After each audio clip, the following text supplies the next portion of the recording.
بسم اللہ الرحمن الرحیم۔ Light of history.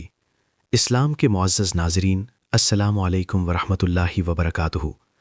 تاریخ اسلام میں کچھ واقعات ایسے ہیں جو صرف سننے کے لیے نہیں ہوتے بلکہ دل کو جھنجھوڑنے کے لیے ہوتے ہیں، ضمیر کو جگانے کے لیے ہوتے ہیں۔ آج ہم آپ کو تاریخ اسلام کے ایسے ہی ایک باب میں لے جا رہے ہیں جہاں ایک طرف اسلامی ریاست کا خلیفہ ہے اور دوسری طرف ایک کمزور بے سہارا بڑھیا۔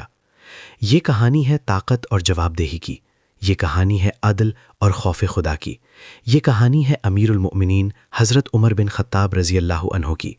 یہ مدینہ منورہ ہے، اسلامی ریاست کا مرکز، جہاں عدل صرف قانون نہیں بلکہ عبادت سمجھا جاتا تھا۔ یہاں کا خلیفہ محل میں نہیں رہتا تھا، اونچے لباس میں نہیں گھومتا تھا، بلکہ ایک عام انسان کی طرح سادہ کپڑوں میں گلیوں میں چلتا تھا۔ حضرت عمر رضی اللہ عنہ اکثر رات کے وقت مدینہ کی گلیوں میں نکلتے تاکہ خود دیکھ سکیں کہ کہیں کوئی بھوکا تو نہیں، کہیں کوئی مظلوم تو نہیں۔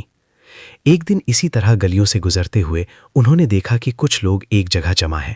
قریب جا کر سنا تو ایک بوڑھی عورت اونچی آواز میں کہہ رہی تھی، اللہ عمر کو ہلاک کرے، وہ خلیفہ تو بن گیا ہے مگر ہماری خبر نہیں لیتا۔ یہ الفاظ کسی عام شخص کے نہیں تھے، یہ الفاظ اسلامی ریاست کے خلیفہ کے خلاف تھے۔ لوگ گھبرا گئے، کوئی اور ہوتا تو سزا دے دیتا، خاموش کرا دیتا یا قید میں ڈال دیتا، مگر حضرت عمر رضی اللہ عنہ نہ ناراض ہوئے نہ غصہ کیا۔ وہ رک گئے، سر جھکا لیا اور دل ہی دل میں کہا، اے عمر، اگر یہ بات سچ ہے تو اللہ کے سامنے تیرا کیا جواب ہوگا؟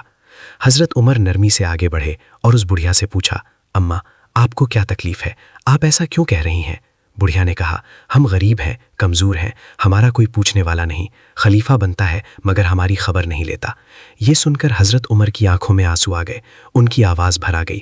انہوں نے فرمایا، اللہ عمر پر رحم کرے اگر وہ رعایا کا خیال نہ رکھے۔ سوچئے، یہ ہے اسلامی حکمرانی، جہاں خلیفہ اپنے دفاع میں دلیل نہیں دیتا بلکہ اپنے رب سے ڈرتا ہے۔ حضرت عمر اسی وقت بیت المال گئے اور اس بڑھیا کے لیے وظیفہ مقرر کیا، راشن مقرر کیا اور اس کے گزارے کا بندوبست کیا۔ پھر واپس آ کر نرمی سے کہا، اماں، اگر عمر سے کوئی کوتاہی ہو گئی ہو تو عمر کو معاف کر دینا اور اس کے لیے دعا کرنا۔ بڑھیا رو پڑی، کہنے لگی، میں نہیں جانتی تھی کہ تم ہی عمر ہو، اگر جانتی تو کبھی ایسا نہ کہتی۔ حضرت عمر نے فرمایا، نہیں اماں، تم نے غلط نہیں کہا، غلط تو عمر ہو سکتا ہے۔ یہی وہ لمحہ تھا جہاں تاریخ نے دیکھا کہ طاقت کا اصل مطلب کیا ہے۔ اسلام میں قیادت حکم چلانے کا نام نہیں بلکہ جواب دہی قبول کرنے کا نام ہے۔ اسلامی ریاست میں تنقید جرم نہیں بلکہ اصلاح کا ذریعہ ہے۔ حضرت عمر رضی اللہ عنہ صرف ایک حکمران نہیں تھے، وہ ایک جواب دہ انسان تھے جو اللہ کے سامنے ہر وقت خود کو جواب دہ سمجھتے تھے۔ آج اگر ہم عدل کی بات کرتے ہیں تو ہمیں عمر کو صرف تاریخ میں نہیں عمل میں لانا ہوگا، کیونکہ عدل کتابوں سے نہیں کردار سے زندہ رہتا ہے۔ اللہ ہمیں ایسے حکمران عطا فرمائے اور ہمیں ایسی رعایا بنائے جو حق بولنا جانتی ہو۔ اگر آپ کو یہ واقعہ پسند آیا تو ویڈیو کو لائک کریں، چینل کو سبسکرائب کریں اور گھنٹی کے بٹن کو دبا دیں تاکہ آئندہ آنے والی نئی معلوماتی ویڈیو آپ تک پہنچتی رہے، اور اس پیغام کو دنیا تک پہنچائیں۔ جزاکم اللہ خیرا، والسلام علیکم ورحمۃ اللہ